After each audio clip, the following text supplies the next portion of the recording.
기억나세요 혹시? 온전한 사람 제목. 온전한 사람이 되기 위해서는 그렇죠. 자, 말에 혀를 제어하는 사람. 예, 따라서 혀를 제어하는 사람. 그래서 우리는 항상 살리는 말, 축복의 말, 격려의 말을 해야 합니다. 조금 못마땅한 부분이 보여도 어떻게 한다고요? 이 축복받을 사람아. 시작.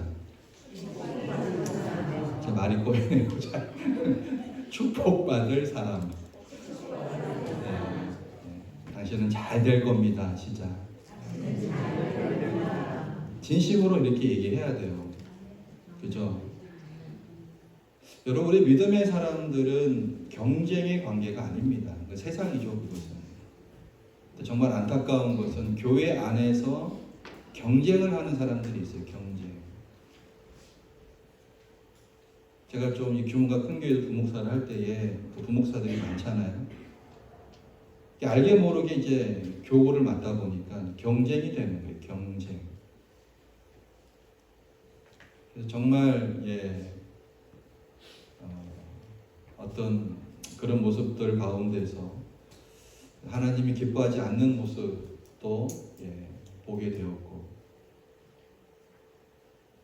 우리가 한 교구가 모여서 더 작게는 한 개인, 한 구역이, 한 교구가 한 교회를 형성하잖아요. 그러니까 경쟁 구도가 아니에요. 조금 부족한 거 있을 수 있으면 서로 도와주고, 그죠? 이것이 교회 아닙니까? 근데 요즘 교회 안에서조차도 경쟁의 구도로 간다고 하는 것은 너무나 안타까운 거예요. 그 중에서 제일 문제가 많은 것이 뭐다? 바로 말이다. 우리는 항상 이제 올해부터는 2024년, 전에는 다 지나갔어요. 잊어버리시고 이제부터는 여러분들의 말로 사람을 살리는 우리 교회가 되기를 주의 이름으로 축복합니다. 아멘. 말로 사람을 살려야 돼요. 하나님한테만 예쁜 말, 좋은 말 하지 마시고 누구한테? 우리가 매일 보는 우리 교인분들, 만나는 사람들에게, 자녀들에게 좋은 말로, 선한 말로, 믿음의 말로, 격려의 말로 그들과 함께 해야 돼요. 자, 오늘은요. 그래서 우리가 야고보서를 볼 때에 총 5장으로 되어 있는데, 다 믿음이에요. 믿음과 관련된 건데, 첫 번째 뭐라 그랬어요? 첫 번째 기억나세요? 우리가 주제별로 보면은 첫 번째 기억나세요 혹시? 시험과 믿음. 따라서 시험과 믿음. 시험과 믿음. 시험이 올 때 어떻게 우리가 어떤 자세로 대해야 되는가. 그 다음에 행위와 믿음. 행위와 믿음. 그 다음에 저 문제 했던 말과 믿음. 따라서 말과 믿음. 그 다음에 세속주의와 믿음. 마지막에는 고난과 믿음. 이 5가지 빨리 해보세요. 시작.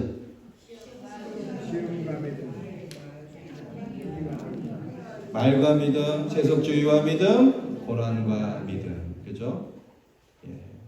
이 믿음을 통해서 주께 나아갑니다. 오늘은 그 중에서도 참 지혜라고 하는 것이 무엇인가? 옛날 옛적에 얼룩소와 검은 소와 붉은 소가 있었어요. 근데 사자가 이 소를 잡아먹으려고 호시탐탐 기회를 노렸어요. 근데 그때마다 이 소 3마리가 힘을 합쳐서 이 사자의 공격을 막아냈습니다. 사자가 어느 날 전략을 세웁니다. 내가 저 3마리를 한꺼번에 공격하면은 도저히 감당을 못하니 꾀를 내자. 그래서 생각한 것이 1대1 접촉을 하기 시작합니다. 얼룩소를 찾아갔어요. 야, 보니까 너네가 참 대단한데 저 검은 소나 붉은 소가 하는 얘기가 자기들이 더 힘을 써서 어떤 나의 공격에 대해서 나갔다라고 얘기를 하더라. 그러니까 너는 별 볼 일 없다는 식으로 얘기를 한 거예요.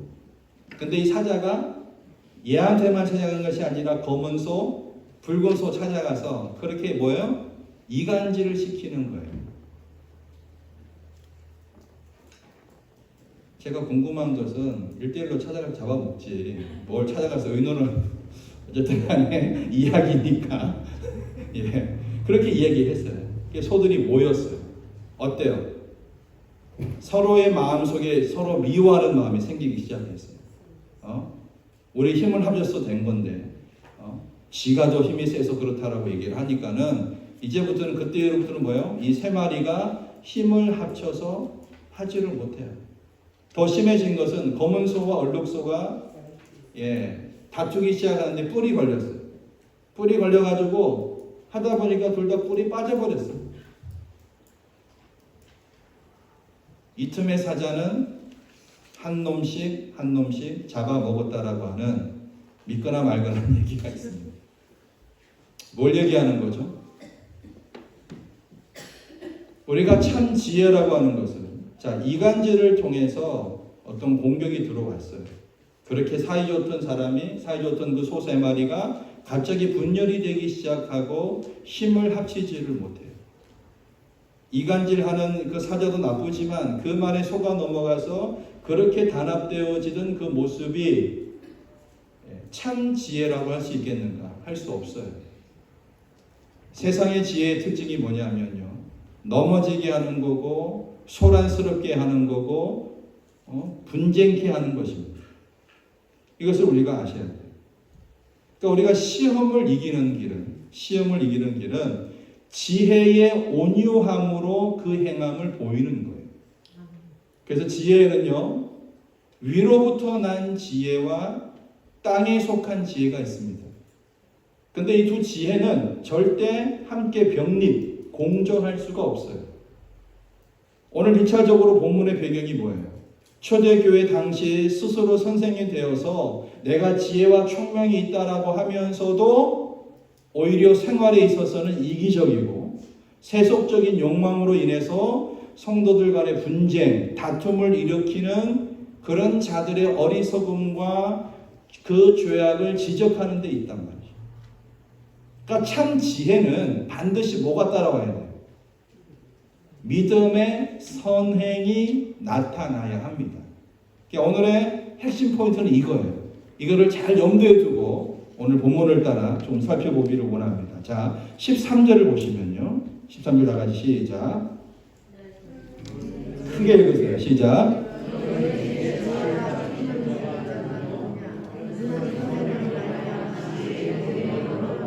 자, 지혜와 총명을 얘기하면서 선행으로 말미암아 뭐의 온유함으로? 지혜의 온유함으로 뭐를 보일지니라. 그 행함을 보일지니라.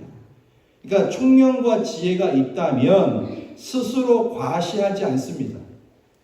말로 선전할 필요가 없어요. 이미 다 압니다. 이 지혜의 마음은 온유함으로 또 선행으로 나타날 것이기 때문입니다. 우리 다 알아요. 우리 말하지 않지만 대충은 여러분들이 어떤 속성과 어떤 특성과 어떤 인격을 가진 사람인지 뭐 교회 생활 여러 해 하면서 그거 모르겠어요? 만약 지혜가 선과 연결되지 않는다면 나는 선이 있다. 나는 하나님을 섬기는 사람이다. 나는 믿음이 있다라고 얘기하면서 선과 연결되지 않는다면 사람 속이는 잔꾀나 어떤 처세수일 뿐입니다. 그러니까 지혜를 정보처럼 소유하면서 자랑하거나 훈수를 두거나 가르치는 데 쓰지 말고 어때요? 지혜가 체득화된 사람. 그 지혜가 내 몸에 완전히 스며 녹아든 사람이 되어야 된다는 것이죠. 자, 만일 누군가가 지혜와 총명이 있어서 선생으로 나서기를 원해요. 그러면 뭐가 나타나야 되죠? 오늘 33절 말씀처럼 거기에 상응하는 선한 삶의 열매가 있어야 됩니다. 믿음이 90%고 행함이 10%가 아니에요. 따라서 믿음이 100%, 행함도 100%. 아시겠어요? 근데 우리는 잘못 생각하는 사람들이 많아요. 믿음만 있으면 다른 건 아무래도 괜찮다라고 하는 생각이 오늘날 기독교를 이 모양 이 꼴로 만들어놓은 거 아십니까? 정 목사님 맨날 행만 많은 얘기야. 저 이단 아니야? 잘 들으세요, 여러분. 믿음이 있는 사람은 뭐로 나타난다고요? 선한 행함으로 나타나게 되어 있다니까요. 거꾸로 얘기합시다. 선한 열매가 없는 사람은 반대로 얘기해보세요. 믿음 있어요, 없어요? 없어요, 여러분. 이거 분명히 얘기할 수 있어야 돼요. 나는 믿음이 있다고 하면서, 야고보서가 얘기하는 게 그거잖아요. 믿음이 있다고 하면서 행하지 않는 건 죽은 믿음이라고 얘기하잖아요. 말로서, 행함으로서 하나님께는 거룩한 기도, 여러분 바리새인들의 기도 복음서문 들어보셨잖아요. 길 어귀에 서서 나는 11조를 드리고 나는 구제를 하고 나는 어떤 사람이고, 이건 뭐 자기 자랑질하는 거잖아요. 이게 기도예요, 이게. 하나님 그 기도 안 들으세요. 실질적으로 행하는 행함은 없어요. 가난한 자를 윽박지로 갈취하고. 이게 무슨 하나님의 사람이냐고요. 아니죠. 한 국가가 중요한 지도자를 세울 때는 바른 인격과 삶보다는 요즘은 어때요? 학력과 경력의 화려함이 가장 중요한 기준이 되는 경우가 많습니다. 국가뿐만 아니라 교회도 마찬가지예요. 담임 목사를 청빙하는 데 있어서 이 사람이 가진 어떤 인격의 됨됨이나 신앙의 수준보다는 어떤 학교를 나오고 어떤 과정을 공부했는지, 어느 큰 교회에서 이력을 쌓았는지를 더 크게 보는 경우가 많습니다.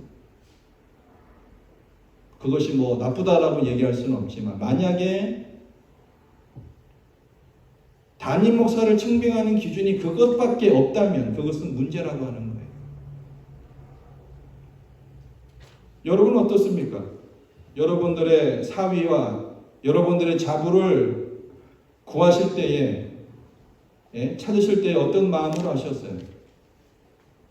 믿음의 기준을 보셨나요? 세상적인 화려함을 보셨나요? 안 볼 수는 없겠죠. 근데 중요한 것이 무엇인가라고 하는 거죠. 선생과 지도자를 세우는 목적이 무엇입니까? 왜 담임 목사가 있어야 되고, 왜 구역장이 있어야 되고, 왜 장로님, 권사님이 교회에 집사님이 필요합니까? 궁극적으로 구성원들을 올바로 교육시키는 거예요. 우리끼리 잘 먹고 잘 놀고 이런 목적이 아니라 구성원들을 말씀에 따라 바르게 교육하고 공동체 전체를 바른 길로 인도하고자 함입니다. 믿습니까, 여러분? 우리 교회가 나아가야 될 방향성이 무엇일까요? 올해 우리 교회의 표가 무엇입니까? 혹시 아십니까? 주보 맨 앞에 있는데.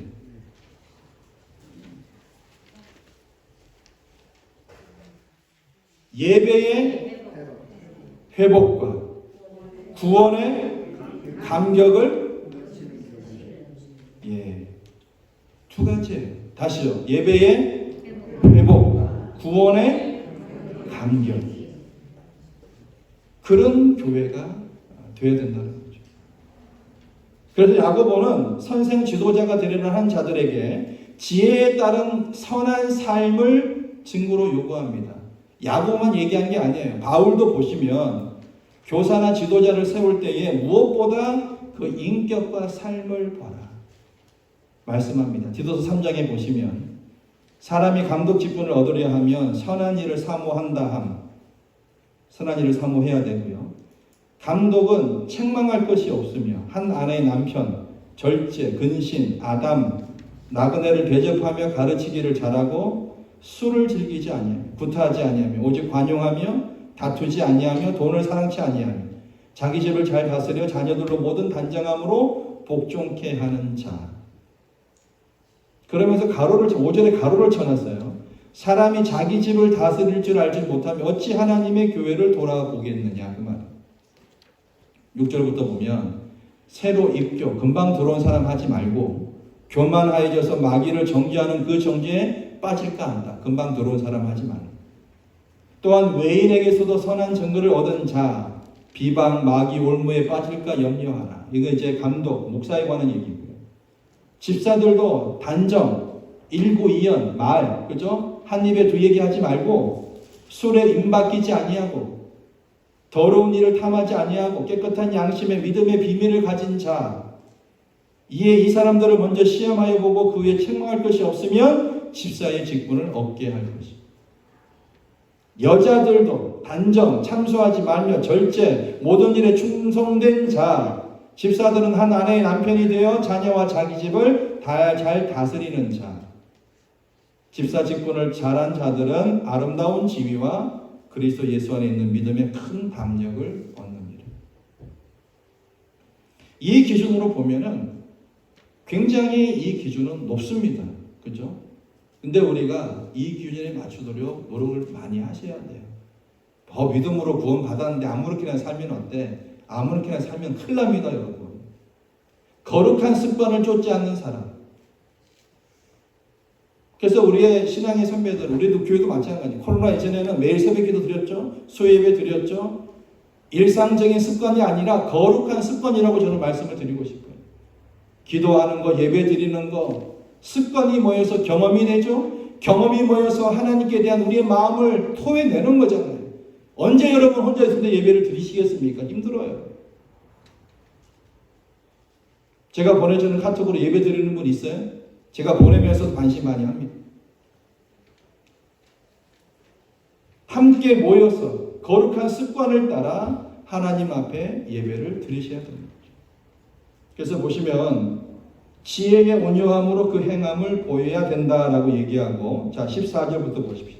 14절. 그러나 너희 마음속에 독한 시기와 다툼이 있으면 뭐하지 말라? 자랑하지 말라. 진리를 거스려 거짓하지 말라. 15절에 보세요. 이러한 지혜는 어떤 지혜예요? 자, 이러한 지혜는 위로부터 내려온 것이 아니에요. 아니에요. 뭐예요? 세상적, 정욕적, 마귀적이라고 하는 거죠. 16절 시작.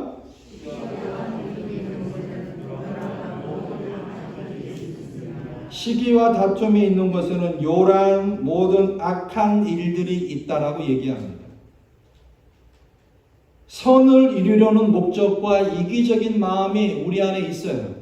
여러분, 우리가 예수 그리스도를 믿음으로 고백하고 주님을 따르는 사람들의 특징은 뭐가 되어야 됩니까? 선을 이루려는 목적이 있어야 돼요.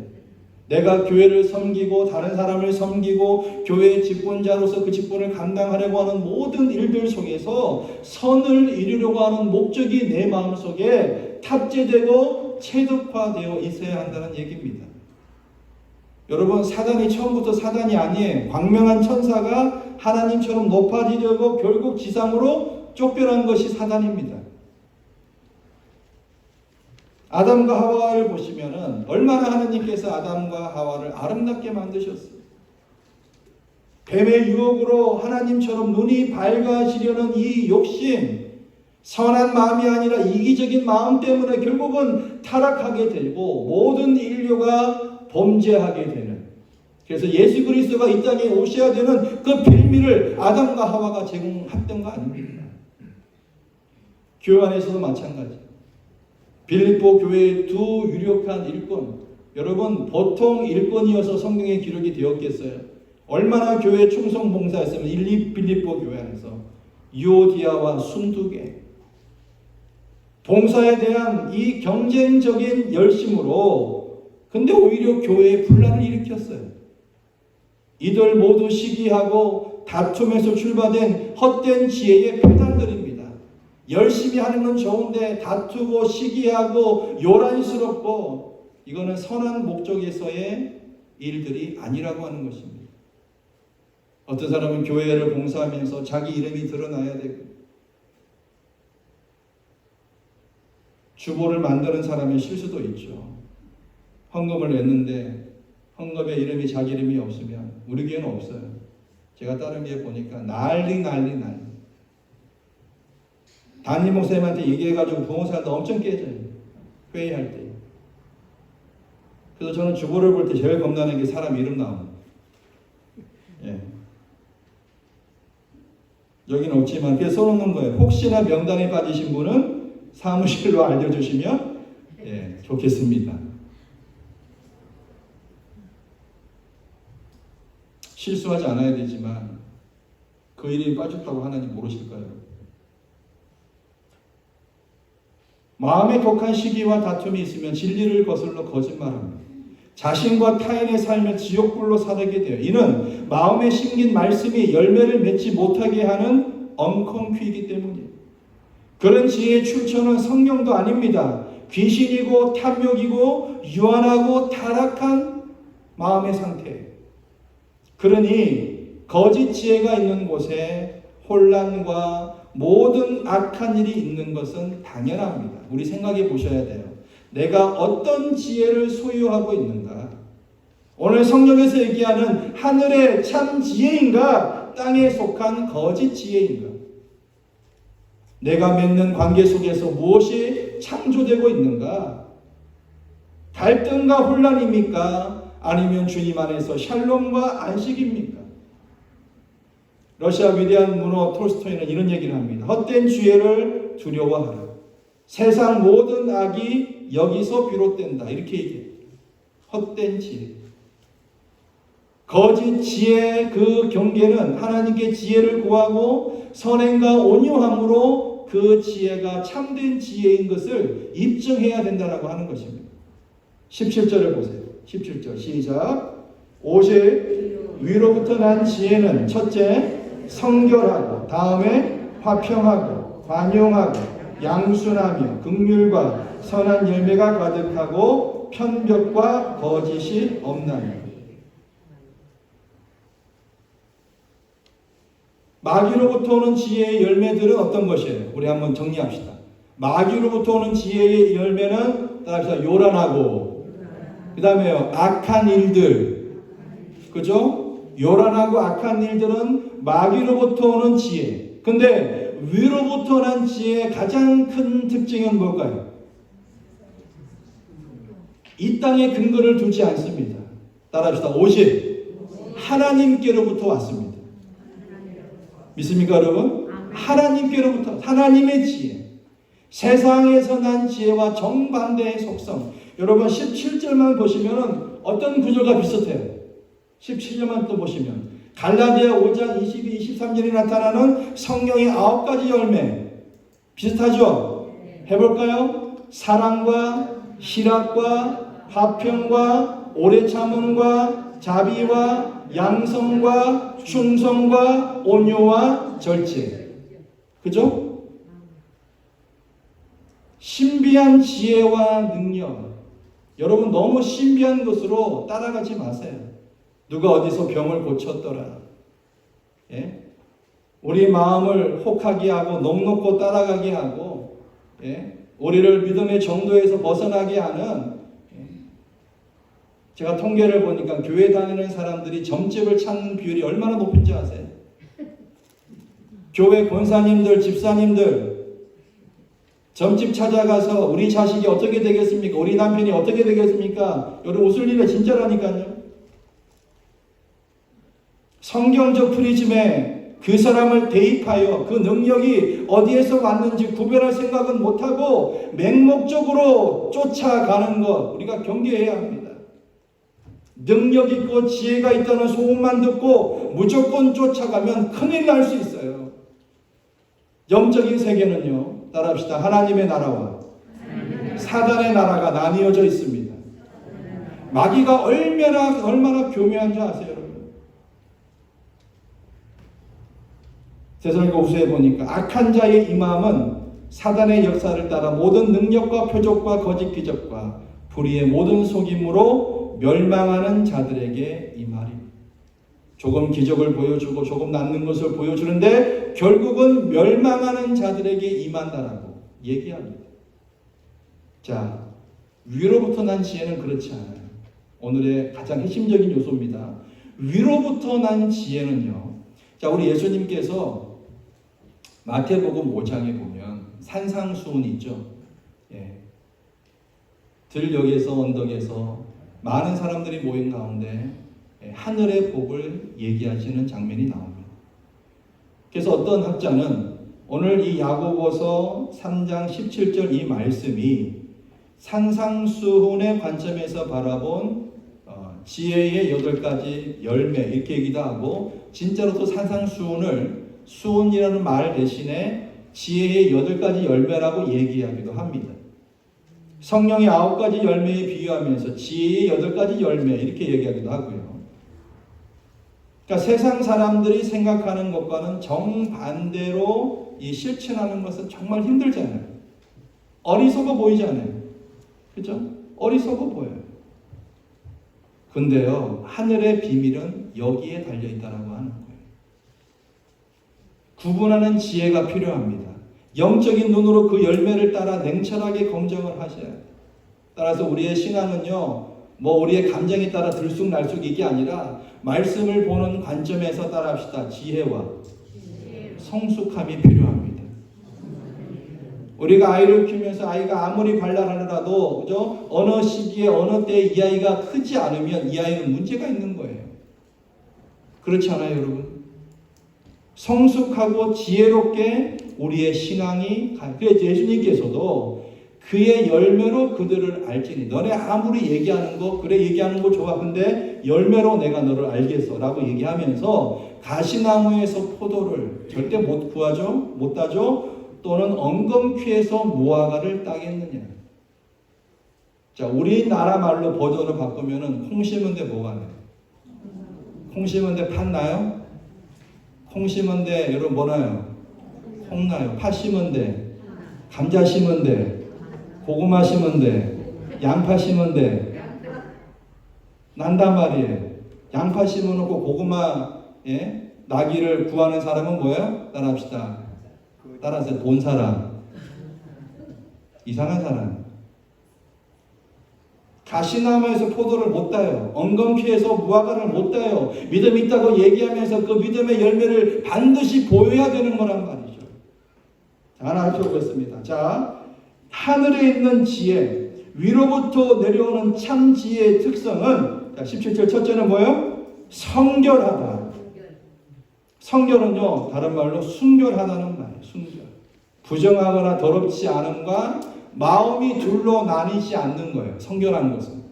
하나님 믿으면서 한쪽 다리 세상에 걸치고 한쪽 다리 하나님 앞에 걸치는 사람이 아니에요. 하나님 앞에 오롯이 올인하는 사람. 나뉘지 않는 마음이고 이중적이지 않는 한결같은 마음이에요. 우리 예수님을 보시면 어때요, 여러분?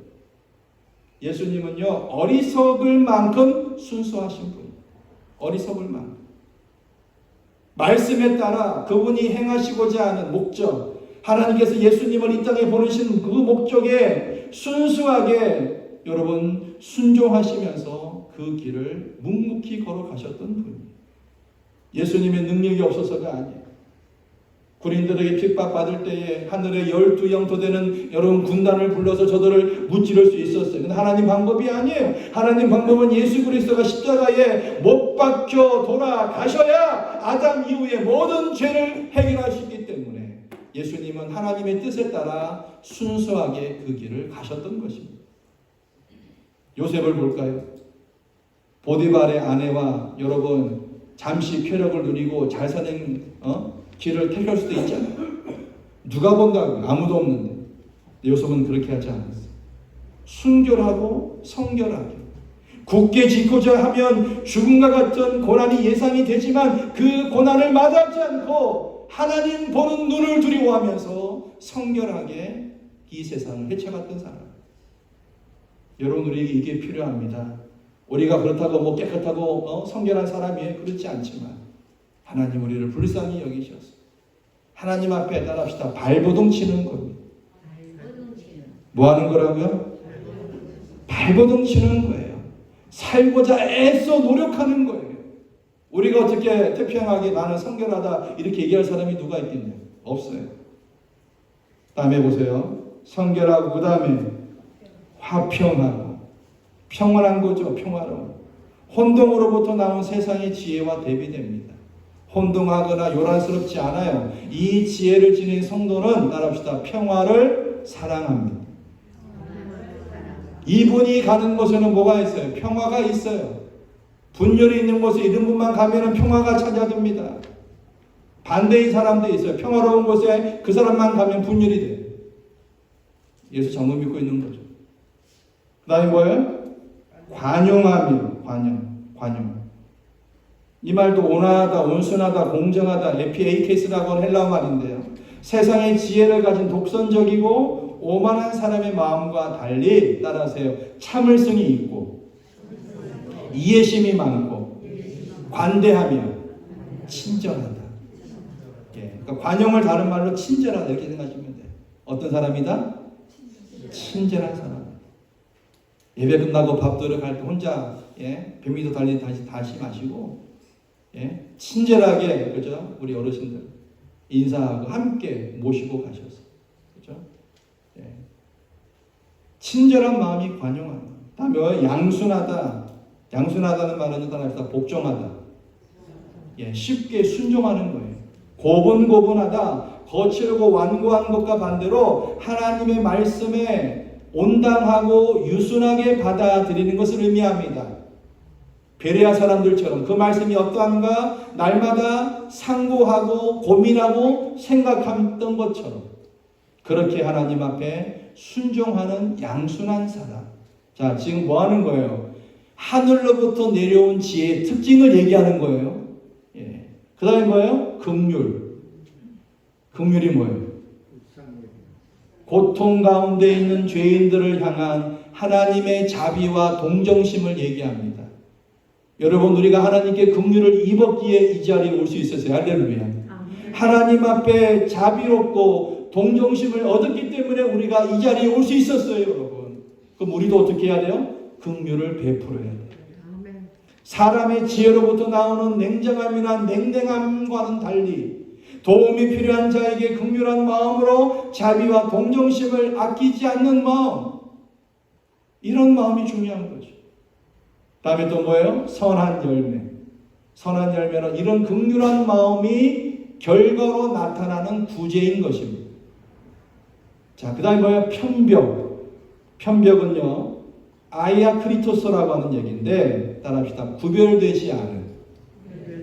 그러니까 외관만 보고 판단하거나 공정성을 잃은 행위를 하지 않는 걸 편벽하지 않는다 이렇게 얘기합니다.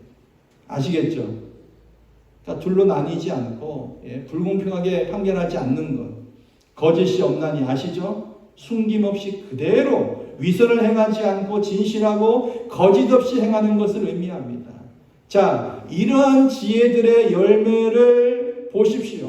다시 정리합시다. 화평하고 관용하고 양순, 긍휼, 선한 열매, 편견이 없고 거짓도 없는 이 마음, 바로 갈라디아 5장에 나타나는 성령의 열매와 많이 닮아 있습니다. 이것이요, 따라합시다. 성령이 주신 지혜입니다. 오늘 말씀에 비추어서 내 자신이 부족한 면을 주 앞에 기도하면서 하나님, 내가 주 앞에 기도하며 내 자신의 부족한 것, 참을성이 없다면 참을성이 있고 불쌍히 여기지 않았다면 불쌍히 여기는 마음이 생기게 도와주옵소서. 기도해야 될 줄로 믿습니다. 이 8가지의 위로부터 난 지혜는요, 참 지혜는요, 교회를 사랑으로 하나 되게 합니다. 할렐루야. 모두가 그런 마음인데 어떤 사람은 땅에 속한 지혜를 가지고 요란케 하고 분열케 하는 사람이 있다면 우리 교회는 힘이 들 거예요. 근데 그렇지 않고 이 8가지 위로부터 난 지혜를 갖는 사람은 교회를 사랑으로 하나 되게 할 것입니다. 분열된 곳이 하나 되고 터지고 아픈 곳이 아물게 될 것입니다. 할렐루야. 세상 지혜를 멀리하고 하나님으로부터 온 지혜를 가까이 한다면 이런 믿음의 열매들을 맺을 수가 있을 것입니다.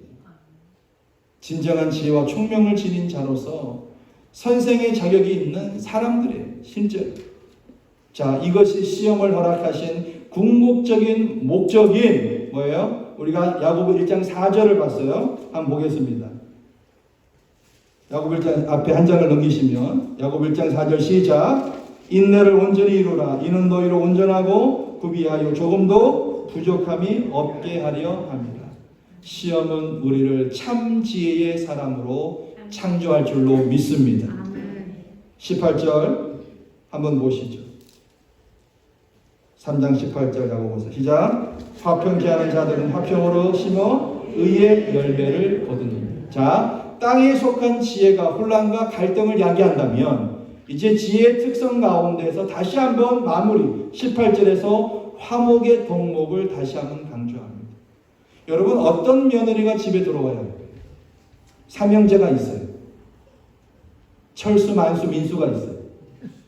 예? 어떤 며느리가 들어와야 이 집안이 행복할까요? 예, 어떤 여인이 화평케 하는 여인일까요? 야고보서를 1000번 읽고 3장 13절부터 18절까지를 꿰뚫어서 하늘의 지혜를 가진 자부인 줄로 믿습니다. 세상적 지혜의 모습의 대종조직인 속성이죠. 이런 악의 열매들로 몸살을 앓고 있는 교회 공동체를 하나 되게 하는 것으로서요. 여러분, 여러 지혜 중에서 뭐예요? 바로 화목이라는 지혜입니다. 그래서 우리 예수님도 자 산상수훈에서 화평케 하는 자는 어떻게 해요? 복이 있나니. 그 다음에 화평케 하는 자는 복이 있나니. 어떤 복을 주셨어요? 따라합시다. 하나님의 아들이라 일컬음을 받을 것입니다. 하나님의 아들, 오직 평화의 열매만을 맺을 수 있도록 위로부터 온 지혜를 따라 은혜로운 삶을 우리가 살아야 합니다. 예전에요, 북아일랜드에 이 개신교와 캐톨릭이 지금도 있지만 길고 지루한 전쟁과 분쟁을 겪었습니다. 수십 년의 분쟁 속에서 약 2,500명 이상의 사람이 죽었어요. 얼마나 물고 뜯고 싸웠는지 이런 얘기가, 아일랜드에서는 개신교도 많고 천주교도 많지만 크리스찬은 없다. 근데요, 한 작은 파장이 생기기 시작했습니다. 어느 해 크리스마스 이브 날 밤에 시드니 칼란이라고 하는 감리교 목사님이 계셨어요. 벨파스트에 위치한 그의 교회에서는 새벽송을 준비하면서 카톨릭 신자들이 모여 사는 빈민촌으로 들어가기로 합니다. 이것을 안 시정 당국에서는 절대 들어가면 안 된다. 들어가면 큰 일이 일어난다. 말렸어요. 너희가 들어가면 안전을 보장하지 못한다. 근데 목사님과 성가대원들이 이들에게로 들어가서 크리스마스 캐롤을 부르기 시작합니다. 놀라운 반응이 일어납니다. 한 집 두 집 불이 켜지더니 함께 나와서 크리스마스 캐롤을 부르기 시작합니다. 저들밖에 한 마음 중에 이스라엘 왕이 나셨네. 크리스마스 캐롤을 부르는 사이에 한 집 두 집 불이 켜지면서 모든 사람들이 나와서 하나님을 찬양하는 장면을 보면서 이 칼란 목사님이 이런 얘기합니다. 사람의 얼굴을 가진 사람을 싫어하는 것은 크리스찬이 아닙니다. 하늘로서 내려온 참 지혜는 자기의 생명과 희생을 무릅쓰고라도 화평을 만드는 사람인 줄로 믿습니다. 믿습니다. 위로부터 난 지혜는 화평과 의의 열매를 맺습니다. 여러분, 어떤 사람이 되어야 될까요? 여러분이 가는 곳에 화평이 나타나기를 원합니다. 화평은요, 좋은 게 좋다는 식으로 끝나는 것이 아니에요. 그것은 의로운 화평입니다. 긍휼과 관용이 필요하지만 동시에 편견과 거짓이 없어야 되고요. 성령이 주시는 위로부터 난 지혜만이 읽을 수 있는 열매들인 것입니다. 오늘 하나님이 말씀을 통해 주신 하늘의 참 지혜는 이런 열매들을 맺어가면서 화목의 사람으로, 내가 어떤 사람으로 주 앞에 서야 될지, 그 사람을 보기만 하면은 얼굴에 웃음이 가득하고, 그 사람을 보기만 하면은 먼저 말을 걸고 싶은 마음, 그 사람을 통하여 가정과 교회와 일터가 회복되고 살아나는 귀한 한 사람이 되기를 주의 이름으로 간절히 부탁합니다. 하나님 아버지,